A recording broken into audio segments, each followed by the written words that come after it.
everyone. Today's interview is brought to you by this year's Future of the Grid event, which is on October 26th. And today I'm delighted to be joined by Eddie Widono, the founder and chairman of Indonesia's Smart Grid Association, or PJCI. Right, thank you so much for joining, Eddie. So first, please introduce yourself as the founder and chairman and your role with Indonesia Smart Grid Association. Well, thank you very much. Thank you for having me here. My name is Eddie Widono.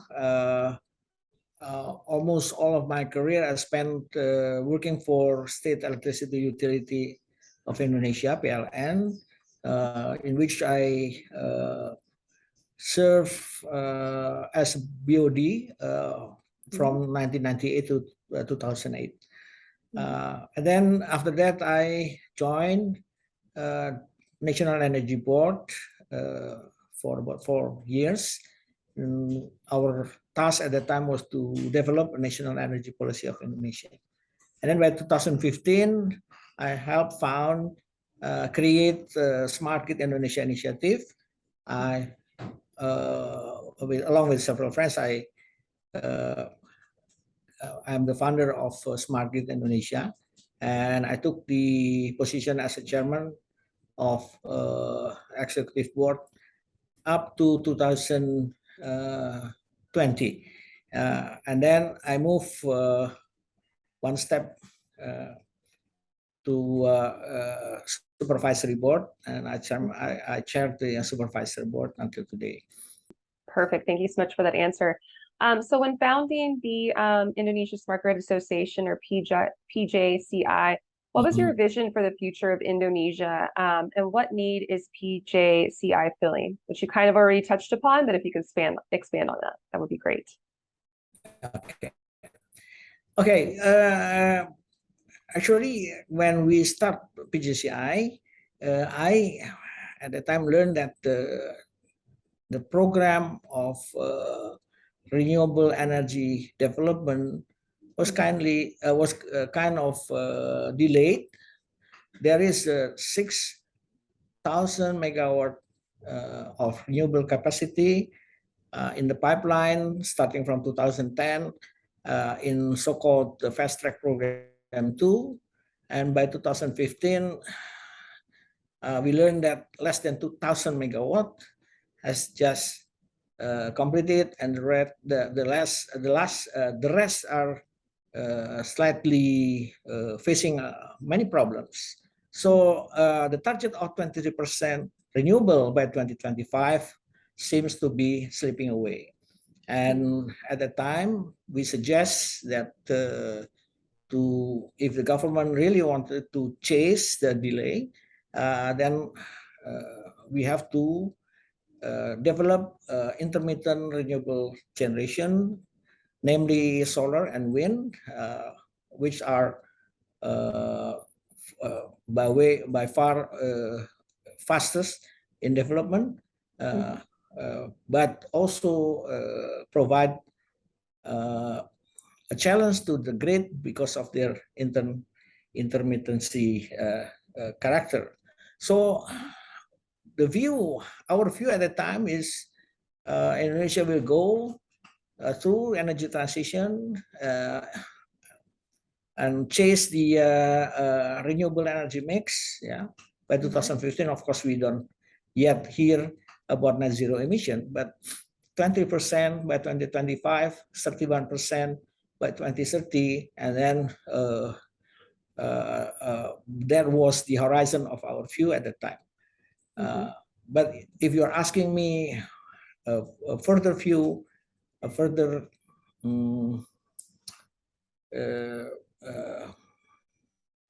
vision of this electricity sector, yes, we dream that our electricity sector will become renewable based, green, resilient, and as well as modern in terms of able to harness the renewable energy source and also meet the customers' change of demand. We know that Indonesia will soon becoming a net importer of oil, and also other fossil fuel will be not much use in domestic because price, because volatility, and therefore renewables like hydro, geothermal, solar, and wind will play a bigger role in our system. The latter two, solar and wind, with intermittency, will require our electricity sector to be to shift into a digitalization, and that open a window for innovation and for further improvement. So that's basically the view. We are working towards strengthening the grid, smartening the grid, and greening the grid towards achievement of sustainable, resilient electricity service for our customers. So based on your experience, what role will technology then play in the global energy transition and that of ASEAN if their grids are being faced with certain challenges? Yeah, for almost a century, Indonesia, we in the electricity sector are used of using the conventional technology. Our transmission line technology has barely developed, yeah. And if I'm not mistaken, the sector is the last in adopting digital technology as compared to other sectors like telecommunication, banking services, etc. So we have to break this hurdle,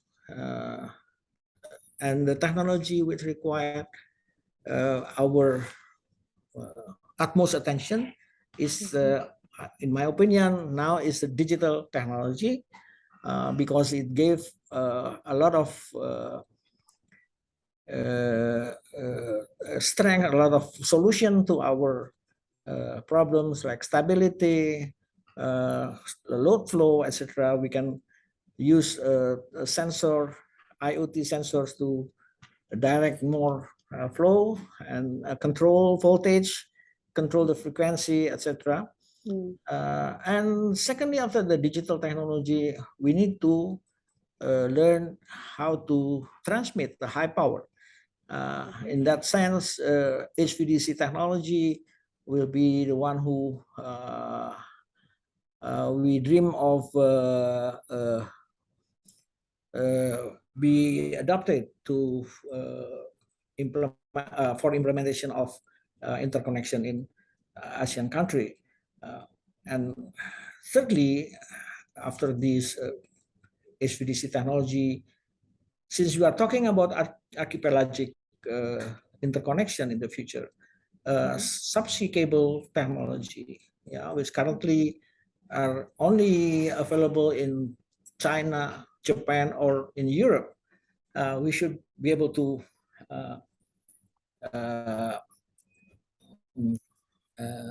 adopt and, if possible, secure the supply line for this development. And also,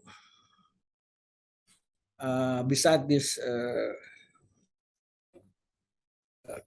high voltage cable technology, there are also a smart metering, right? That also technology that we require to obtain more data, and along with the more information, more data that we are receive from our sensor, from our customers, we need to develop our ability for processing of those data, do analytical, and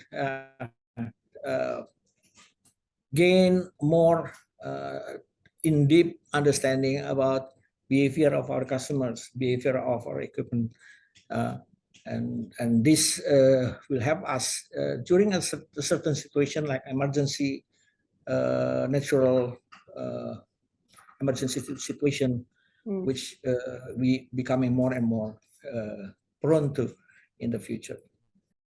Perfect.